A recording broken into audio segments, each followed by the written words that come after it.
Good morning বন্ধুরা। আজকে হচ্ছে আমরা একটু যাচ্ছি কলকাতায় আলিপুর জুতে। তো এর আগে অনেকবার আমরা গিয়েছি, মেয়ে যখন 2.5 বছর তখন থেকেই 3-4 বার গিয়েছি। তো আজকে বোনের ছেলেকে নিয়ে যাচ্ছি, ও একটু বড় হয়েছে, তো আমি হচ্ছে চল তোকেও চিড়িয়াখানা দেখিয়ে নিয়ে আসি। তো এটা হচ্ছে অনেক দিন আগেরই ভিডিও, তখন শীতটা মোটামুটি ভালোই ছিল, সময়ের অভাবে পোস্ট করা হয়নি। এই দেখো আমরা সব সোয়েটার জ্যাকেট পরেছি, কিন্তু এখানে যখন ঢুকেছি তখন গরম হচ্ছে। আর এই যেদিন আমরা গিয়েছি সেদিন এত ভিড় ছিল, মানে যদি লাইনের টিকিট কাটতাম তাহলে অনেক সময় লেগে যেত। তো অনলাইনে টিকিট কেটে এই ঢুকে পড়েছি, আর বললাম তো যেই ঢুকেছি অমনি গরম লাগছে, তো আমরা কান চাপা টাপা সব খুলে ফেলেছি। তো এখন আমরা বেরিয়ে পড়েছি। তো এই দেখছি এখানে বলছি তো প্রচণ্ড ভিড় ছিল। আর আমরা যেখানে যাচ্ছি মানে সেই খাঁচাগুলো মোটামুটি এখন একদমই চিড়িয়াখানায় কোনো পশু পাখি নেই, খুবই কম। বেশিরভাগ খাঁচার কাছে যাচ্ছি, দেখছি কোনোই পশু পাখি নেই। এই দেখো এখানে একটা হরিণ আছে, মানে দু একটা হরিণ আছে, ওই দূরে দেখা যাচ্ছে, মানে কাছাকাছি নেই, সব দূরে দূরে রয়েছে, মানে বেশিরভাগ খাঁচাই খালি। মানে যেহেতু শুনছি নাকি এই আলিপুর জুটা রাজারহাটের ওইদিকে কোথাও চলে যায়। তো এখানেও এসছি, এই দেখো এখানেও সেরকম কিছু পশু নেই। তো এই দেখো এখানে একটা অস্ট্রিচ রয়েছে, এই দেখো অস্ট্রিচ পাখিটা। তো বললাম তো সব জায়গায় খাঁচাতে দু একটা করে পাখি রয়েছে। আর এই ভল্লুকটা এখানে দেখো কেমন তাকিয়ে রয়েছে, মানে চিড়িয়াখানার জাস্ট বাচ্চাদেরই খুব এক্সাইটেড করে, ওদের জন্যই যাওয়া, ওদের এখানে কিছুই ভালো লাগবে না। আর এই দেখো এখানে এই যে ডাইনোসরাসটা বসে রয়েছে, আর মানে মানে রোদে বসে রয়েছে। আর মানে এতই বাঘ তো একটাও ভালো দেখা গেল না, মানে বেশিরভাগ জায়গায় যাচ্ছি দেখছি মানে দেয়া আছে যে এখানে এই অ্যানিমালসটা রয়েছে, কিন্তু গিয়ে দেখি সেখানে খাঁচাটাই ফাঁকা। আর এখানেও একটা সাদা বাঘের মতো ছিল, গিয়ে দেখলাম দূরে বসে রয়েছে, ওই দেখো দূরে দেখা যাচ্ছে, কাছাকাছি নেই। শুধু এইটাই একদম তরতাজা। রয়্যাল বেঙ্গল টাইগার তো পুরোই রয়্যাল বেঙ্গল টাইগার। খাঁচার সামনে দেখো তোমাদের দেখাচ্ছি কেমন পায়চারি করছে, এত মানুষ দেখে ও এক্সাইটেড হয়ে গেছে, এই দেখো কেমন পায়চারি করছে।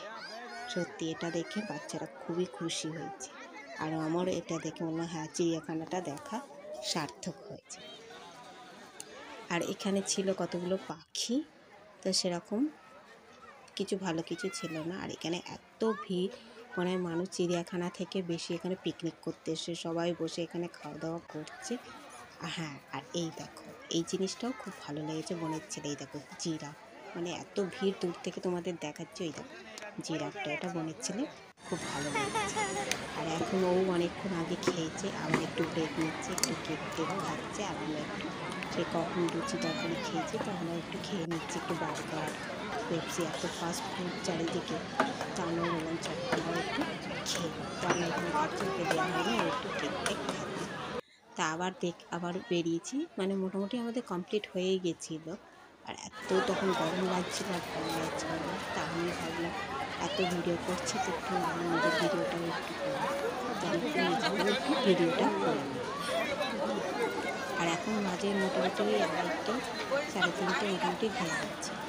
তার আমাদের বেশি কিছু দেখার ছিল না। এই দেখো এখানে একটা পাখির আছে, খাঁচা আছে, সেরকম এখানে কিছুই নেই। কাকাতুয়া দু একটা ছিল, সেরকম কিছু আর নেই। আর এখানে আরেকটা এই যে খাঁচা আছে, আর কি পশুর থেকে এখানে মানুষের ভিড় বেশি, মানে পশু কম মানুষের ভিড়। আর এইখানে এই পাখিই বেশি রয়েছে। এখানে দেখো ওই দেখো ময়ূর রয়েছে কতগুলো, মানে পাখিটাকে অন্য জীবজন্তু নেই, আগে শিম্পাঞ্জি ছিল নেই। তা এখন আমরা এসেছি হালদিরামে, শিয়ালদায় চলে এসেছি। আর খিদে পেয়ে গেছে ওদের সবার আবার। তো মেয়ে এখানে বলছে ও খাবে না, যেহেতু ও বিরিয়ানি খাবে আর এখানে ভেজ পাওয়া যায়, তাই ও খাবে না। বলছি ঠিক আছে, তো পরে বিরিয়ানি খাওয়াবো। তো এখানে কাউন্টারে অর্ডার দিয়েছি আর বসে রয়েছি, এত দেরি করে এখানে কাউন্টারে অর্ডার দিলে, মনে হয় ওরা তৈরি করে অর্ডার দেওয়ার পর তারপরে সার্ভ করে। তো আমরা এখানে বসেই রয়েছি। তো ওরা ভেজ যেহেতু রয়েছে, মনে হয় ওরা মানে একটু টাইম নিয়েই করে। তো এখানে ওকে বলছি খেয়ে নে একটু, তো এরা দিয়ে দিচ্ছে এদের থালি, এই যে ভেজ থালি, জিরা রাইস খাচ্ছে আর পনির খাচ্ছে। আর তোমাদের দাদা দেখো কি রুটি কি সবজি পনির ওইসব কি ভেজ থালি অর্ডার। বোন এখানে একটা লস্যি নিয়েছে, ছেলে দেখো খাবে বলে আগে থেকে করছে। বলছি একটু ঠান্ডা, এত ঠান্ডা খাস না তো। তো মেয়ে এসে আবার একটু খাচ্ছে যেহেতু খিদে পেয়েছে। তো এই হয়ে গেল আমাদের ঘোরা। তো এখন আমরা ফিরছি। আর বোনের ছেলেকে, সামনের একটা ছেলে সহযাত্রী, ওকে বিস্কুট অফার করছে, তো ও নিয়েছে। তো আজকের ভিডিওটা এখানেই শেষ করলাম। টাটা, গুড নাইট, বাই।